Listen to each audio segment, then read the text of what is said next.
The $20 ignition mistake that's secretly killing your V8. Your classic V8 is probably destroying itself every single time you drive it. And the frustrating part is, it is not your fault. Most builders think if an engine idles smoothly at a red light with no spark knock and no blue smoke, their tuning is flawless. But that could not be further from the truth. I've looked at dozens of $10,000 engine rebuilds, and I found a terrifying pattern. The biggest engine killers aren't cheap aftermarket parts, bad gas, or aggressive driving. They come from a 50-year-old factory oversight that forces your engine to act like a 1,200-degree internal furnace. Right now, at this exact moment in traffic, your engine is quietly cooking its own exhaust valves and stripping the vital oil film right off your cylinder walls. You didn't build it wrong, but a $20 piece of stamped steel hidden under your distributor cap is quietly destroying your V8 every time the spark fires. If you want to save your engine and unlock the torque Detroit hid from you, stick around. You cannot afford to miss what comes next. You drop $10,000 on a Chevy 350 rebuild high-flow aluminum heads, a street strip cam, and a modern 4-barrel carburetor. On the engine stand, it's a masterpiece. But on the street, it drives like a minivan. It hesitates, runs hot, and lacks that violent, instantaneous snap. Most builders immediately blame the carburetor jetting or modern ethanol fuel. But while they waste weekends turning mixture screws, the real culprit is invisible. Your delayed ignition curve isn't just killing horsepower, it's triggering a catastrophic event called cylinder wash. Because the spark fire's late, raw, unburnt gasoline acts as a harsh solvent, physically rinsing the microscopic oil film off your cylinder walls. You aren't just losing torque. You are forcing raw fire past your exhaust valves while the engine quietly cannibalizes its own piston rings. And the scariest part? Because it doesn't knock, you think it's running fine. In 1970, President Richard Nixon established the EPA, dropping a legislative hammer on Detroit. The mandate was brutal, drastically reduced tailpipe emissions by 1975. GM's executive boardrooms panicked. You simply cannot redesign cylinder heads and combustion chambers overnight. So, immense pressure fell directly onto the calibration engineers at Delco Remy, GM's ignition division. Backed into a corner by federal sanctions, they made the distributor the ultimate mechanical scapegoat. Their dirty, perfectly legal loophole? Retarded ignition timing. To meet strict standards before catalytic converters arrived, engineers had to burn off excess hydrocarbons. A joint 1972 NASA EPA program documented the use of thermal reactors, essentially oversized exhaust manifolds requiring brutal gas temperatures between 1,150 and 1,350 degrees Fahrenheit just to oxidize the raw, unburnt fuel. How did Delco Remy generate that extreme heat? By delaying the spark. They deliberately engineered your V8 to ignite late, shifting the fire out of the cylinder and straight into the exhaust port. They intentionally made engines run horribly to turn cast iron manifolds into glowing furnaces, sacrificing the mechanical lifespan of your exhaust valves and cooling system just to pass a strict government test. To a mechanical engineer, the 4-stroke Otto cycle is a microscopic dance of timing. Gasoline doesn't just explode, it burns across the combustion chamber at a highly specific flame speed. To generate maximum torque, the peak cylinder pressure must slam into the piston exactly 12 to 15 degrees after top dead center. But what happens when your distributor uses stiff, emissions-era factory springs that delay total timing until an agonizing 4,000 RPM? You get a thermal time bomb. If the spark fires late, say at a sluggish factory spec of 4 degrees BTDC, the piston is already racing downward before the fuel fully ignites. The explosive force completely misses the mechanical window. It doesn't push the crankshaft. Instead, that wasted energy converts directly into waste heat. This is where thermodynamics punishes you. According to modern SAE studies, delaying the ignition is the most aggressive way to spike exhaust gas temperature. The late burning fire absorbs straight into the engine's water jacket and blasts violently out of the exhaust headers.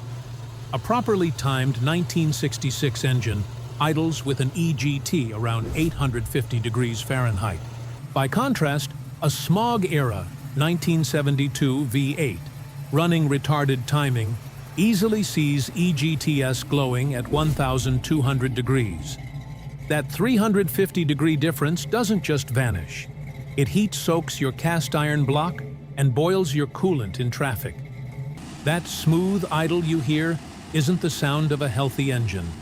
It is the silent, destructive sound of an engine thermally redlining while standing completely still. In the world of professional racing, there was one man who saw through Detroit's emissions facade before anyone else, Smokey Yunick. Operating out of the best damn garage in town, Yunick viewed the internal combustion engine not with romance, but through the cold, hard lens of physics. He famously stated, "You don't race cars, you race the rule book."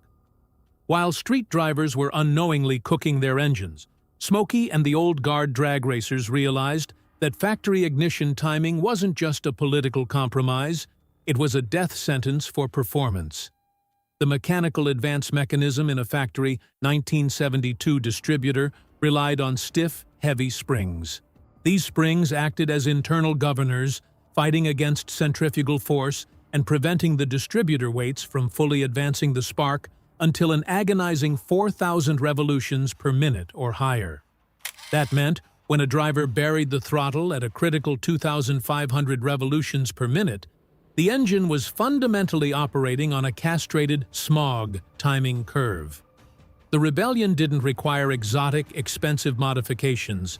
It required a piece of equipment called the Sun 504 Distributor Tester, a massive strobe light diagnostic machine that allowed tuners to spin and simulate engine speeds on a workbench. By placing the distributor on the Sun machine, racers executed a $20 mechanical trick. They discarded the heavy factory springs and swapped in lighter ones. This sub-$20 swap effectively bypassed Detroit's emissions handicap entirely. Instead of waiting for 4,000 RPM, the lighter springs allowed the distributor weights to fly open and slam all 36 degrees of total timing in by exactly 2,500 revolutions per minute. They weren't dumping more fuel into the cylinders. They were hunting down the exact microsecond of combustion to harness the explosive energy before the piston escaped down the bore. The second half of Detroit's thermal sabotage didn't involve heavy springs or complex internal geometry. It involved a single rubber hose. This is the ported versus manifold vacuum debate that still divides restoration forums today. Before 1968, engineers connected the distributor's vacuum advance to a full manifold vacuum port located directly below the carburetor's throttle plates. Because manifold vacuum is highest at idle, this configuration instantly pulled in an extra 10 to 15 degrees of timing exactly when the engine needed it most. A lean idle mixture burns slowly. Firing the spark early gives it the critical time needed to burn completely inside the cylinder, rather than out the exhaust.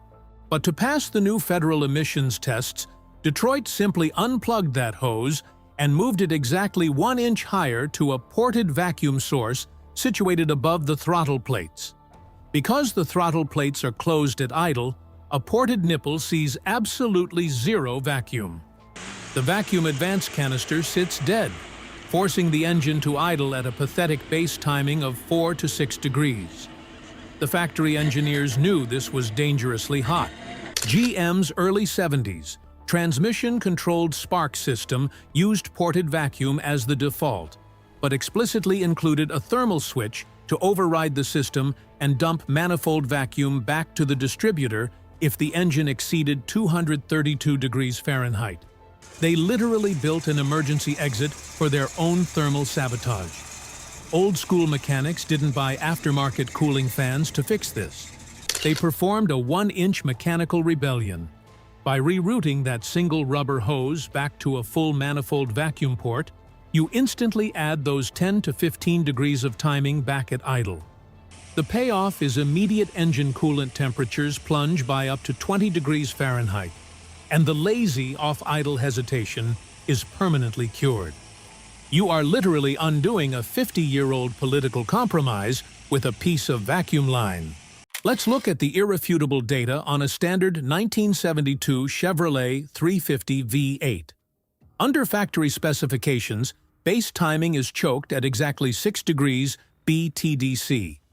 The engine pulls a sluggish 14 inches of vacuum, while exhaust gas temperatures glow at a terrifying 1,200 degrees Fahrenheit at idle. Your high-nickel exhaust valves are slowly warping. Furthermore, total timing doesn't arrive until an agonizing 4,200 RPM, making the engine feel hopelessly heavy. Now, apply the $20 recurve kit and route the hose to full manifold vacuum. We bypass the manual and set base timing to 14 degrees. Instantly, idle vacuum snaps up to a robust 18 inches, and EGTS plunge from 1,200 down to a cool 850 degrees.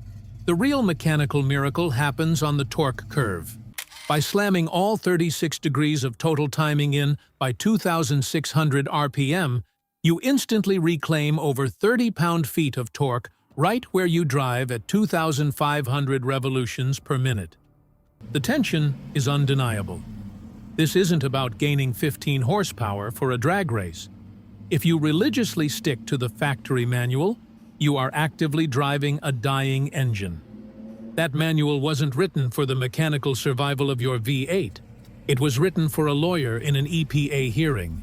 Recurving your distributor and rerouting a single vacuum hose isn't a hot rod mod meant just for the drag strip. It is a vital rescue mission for your classic V8. By stepping away from the smog-era factory manual, you are actively undoing a 50-year-old political compromise. You are restoring the true efficiency of the Otto cycle and giving the engine back its fundamental mechanical rights. The next time you fire up your V8 and listen to that smooth idle, are you hearing an engine running right or an engine slowly burning itself alive? Check your timing.